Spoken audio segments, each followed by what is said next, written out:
অনেক ধন্যবাদ দারোগা সাহেব। হাবিলদার আব্দুল গফুর। ও, হাবিলদার আব্দুল গফুর সাহেব। ওই শয়তানটা কে? ওইটা আমাদের ছোট সর্দার। ছোট সর্দার? কে তুমি? কোথায় থাকো?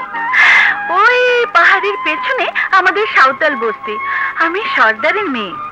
তাহলে আমাকে তোমাদের সর্দারের কাছে নিয়ে চলো, তার সাথে আমার কিছু কথা আছে। ওই মা, চলুন চলুন।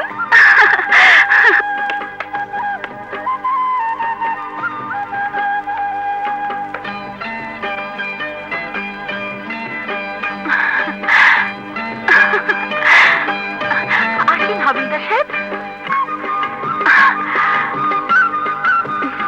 আসুন। বাবা,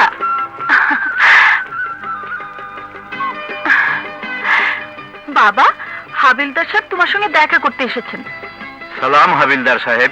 সালাম। বলুন, কি খেদমত করতে পারি? আমি শুনেছি এই এলাকা দিয়ে অনেক চোরা কারবারি মাল আসে যায়, আর এও শুনেছি আপনি তাদের সাহায্য করেন। হাবিলদার সাহেব, আমি আমার সর্দারের কসম খেয়ে বলছি, আমরা কোনোদিন এমন কাজ করতে পারি না। আমরা সাঁওতাল, আমাদের ঈমান আছে, আমরা কোনোদিন বেঈমানি কাজ করতে পারি না। হাবিলদার সাহেব, আমি আপনাকে কথা দিলাম, আমরা যদি এমন কিছু দেখি তাহলে অবশ্যই তাদেরকে ধরে আপনার হাওয়ালা করব। শুনে খুশি হলাম, আসি। না হাবিলদার সাহেব, আমাদের এখানে কেউ এলে না খেয়ে খালি মুখে যেতে পারে না। মানুরি, যা হাবিলদার সাহেবের জন্য রস নিয়ে আয়। যাচ্ছি বাবা। আসো। বসুন।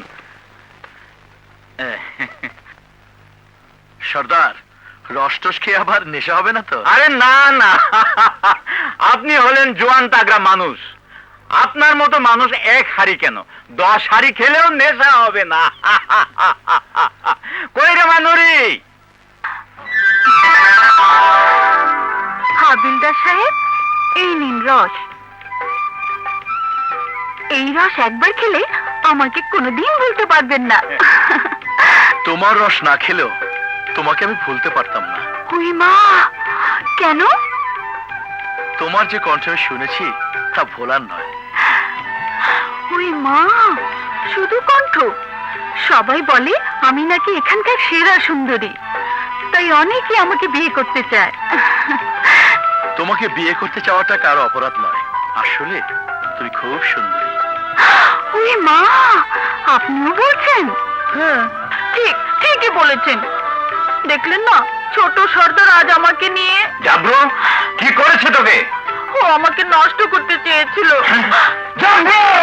থাক বাবা, ওর বিচার দারোগা সাহেব করে ফেলেছেন। দারোগা নয়, হাবিলদার আব্দুল গফুর। ওই মা, হাবিলদার আব্দুল গফুর।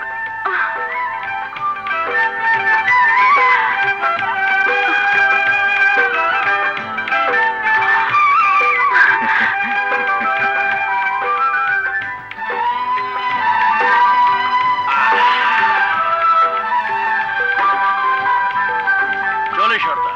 জামা হাবিলদার সাহেবকে এগিয়ে দিয়ে আয়। আসুন, আসুন হাবিলদার সাহেব।